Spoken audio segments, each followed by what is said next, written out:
Magic 89.9. Thank you so much. Hi, welcome to Nightlife. Thank you so much for coming, Myra. Did you have fun? How was it for you? Kasi a lot of the artists before who come on the show, they all say that it feels like it's the pandemic again. Why?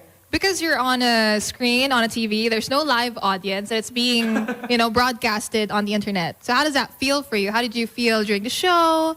How's the experience? You know what? I think I need an interpreter. Come here, Don. I need an interpreter now. Yeah. De, charot lang. But it feels amazing actually. To be able to perform ng ganito. Sabi nila parang it feels like pandemic again. Ang sarap lang sa feeling. And I would like to take this opportunity to say thank you to Magic. Actually, last year pa kami nag-uusap ni Sir.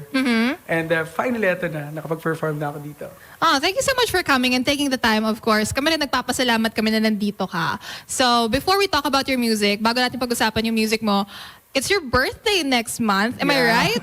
Okay, so anong plano mo for your birthday? As early as ngayon pa lang, a month before, anong pinabalak mong gawin? Parang wala pa. Parang wala pa. Parang wala Magplano pa. ka na. No, actually, iniisip ko. Kasi may mga friends ako dito na nanonood right now. So guys, kayo na yung bahala sa birthday ko. Alam niyo naman, Mr. TPDT ang kuya ninyo. So, kayo nang bahala for me. Ha? Di ba mahal niyo naman ako? Yeah, so that's it. Parang hindi pa sigurado ko. Di ba mahal niyo naman siya? Mahal niyo naman ako. So, Oo. yeah, that's it. Diba? Okay, so kanina nung introduce kita, sabi mo, sentimental pop prince of Philippine music. Now that's a mouthful. How did you start or how did you become the sentimental pop prince? Can I speak in Tagalog? Ano naman? Bisaya, ganyan. Pwede din. Pero ako kailangan ko ng interpreter.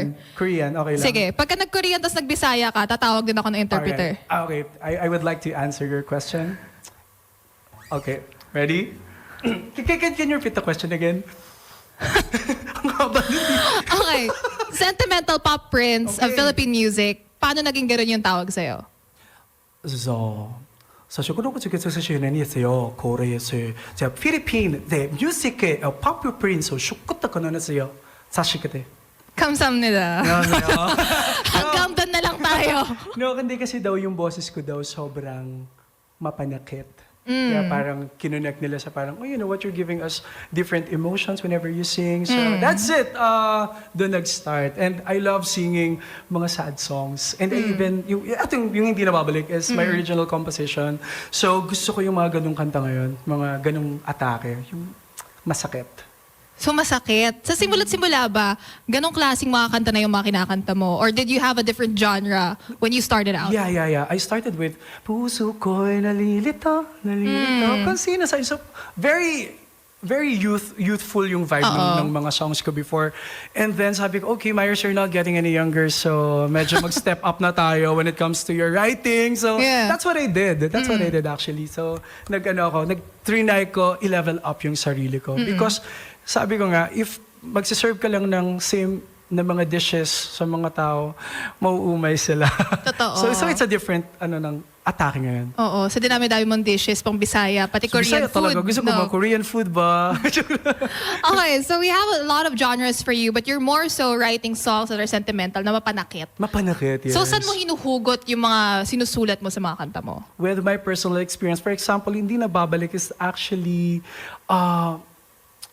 paano ba? Because I was diagnosed with PTSD 5 years ago. So, during that time, yung parang darkest era ng life ko. Kaya nasulat ko yung hindi nababalik. Mukhang love song lang siya. But to tell you honestly, ang story nun is I don't wanna go back dun sa era na yun. Kaya hindi na ako babalik dun sa sobrang toxic na part ng life ko. That's it. So is this something that you have shared before on the internet? Yes. Kapag halimbawa, lagi ko naman siyang sinasabi, lagi kong ino-open. Especially now, mental health is very, very important na pag-usapan. So, etong hindi nababalik is all about my mental, issues before. So it's something na, it's a song na nakaka-relate yung ibang tao kahit hindi man siya love song. Hindi kailangan maging love song yung kanta para maging mapanakit siya. Pero ginawa ko siyang parang love song. Pero ginawa mo to siya make it parang more love universal song. yung Oo, appeal. tama. Yeah. Tsaka sinasabi nila, opium music or Philippine music, mas iba yung tagos sa puso pagka I know. 2 p.m. sa Philippine music, yeah. diba? Okay, so in line with your new song, before we talk more about it, hindi na babalik, I'm sure you're aware of the 2016 trend. Ano yun? Yung, kasi it's 2026, right? 2016 trend, there we go. Okay, oh my God, Myra, sabi ko, teka lang. Okay, so 2016 trend, ano sa tingin mo ang trend noong 2016 ang hindi na dapat ibalik? Ang hirap naman nung tanong. Wait lang. Ang trend Pang Miss siguro Universe yung tanong. Pasi nga muna, Herbert. Ikaw nga muna. Call a friend? Diyan, ang gigigil ako sa... Hindi, but I think ang trend dati na dapat hindi nang ibalik ngayon is yung gumaganto pa ako. Ganun. Yung sa Musically? Yung sa music, mga ganun pa. Ah. Medyo nakakaburaot na siya ngayon.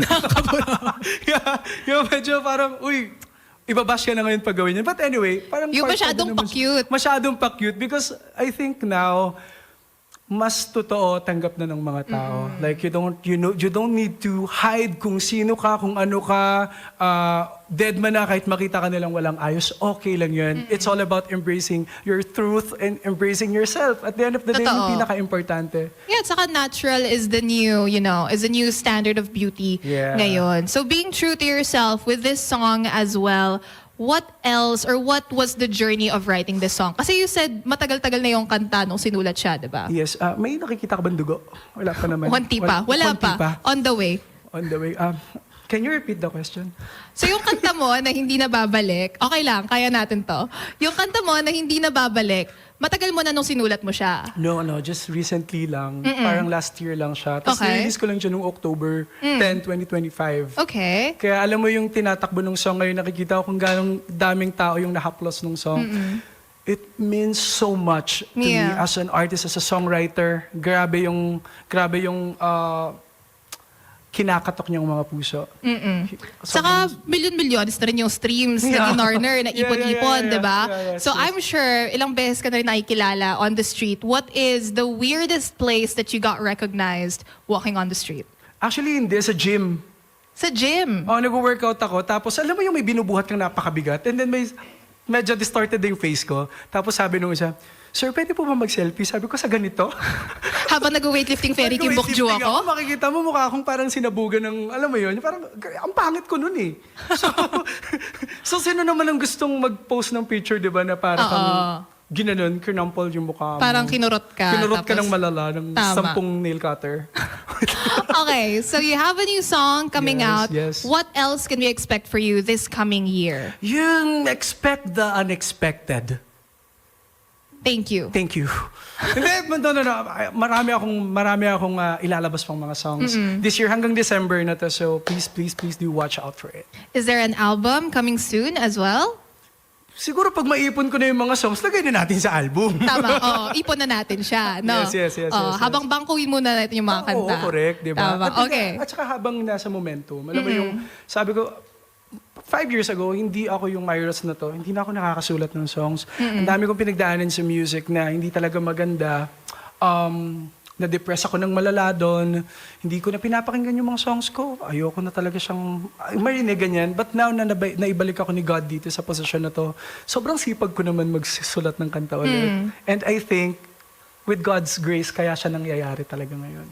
So you said na hindi mo na masyadong gustong pinapakinggan yung mga kanta mo dati. Anong nangyari na naisip mo na, parang kaya ko na ulit? Parang kaya ko na ulit magsulat ng kanta? It's the people around me. And every day, pag nag-check ako ng mga accounts ko, laging, kailan ka po maglalabas ng song? Nami-miss na namin. And binigyan ako nun ng motivation to go back again. Sabi ko, Lord, whatever happens po, okay lang po talaga. 10K views sa isang buwan, baka pwede mo naman ibigay sa akin. Pero iba gumawa si Lord ng magic. Yung 10K na gusto kong mangyari, naging 6.8 million views. Labis-labis pa yun. Labis-labis pa. So sabi ko, okay, Lord, ikaw na to. Tama. At ang magic na hinahanap mo, ito na nga, nandito At na ang tayo magic na sa hinanap ko. Magic 89.9. And of course, you guys can request his songs as well. But as an ode to your fans who have waited for you for so long, are there any gigs coming up for you where they can see you live? Thank you again for that wonderful question. So with your question, I think you deserve a wonderful answer. And my answer is wonderful. So hindi na po tayo magkikita ulit live. Ito na yun, last final show of Ang dami namin Myra's. memes nito. No, sa mga sa schedules ko po, please do follow me on Facebook, sa IG din. Lahat po ng mga schedules ko naman naka-post doon. Hindi ko lang kabisado talaga. Alam mo yung mga effects sa akin ng mga antidepressants. Ano nga name mo? Joke lang.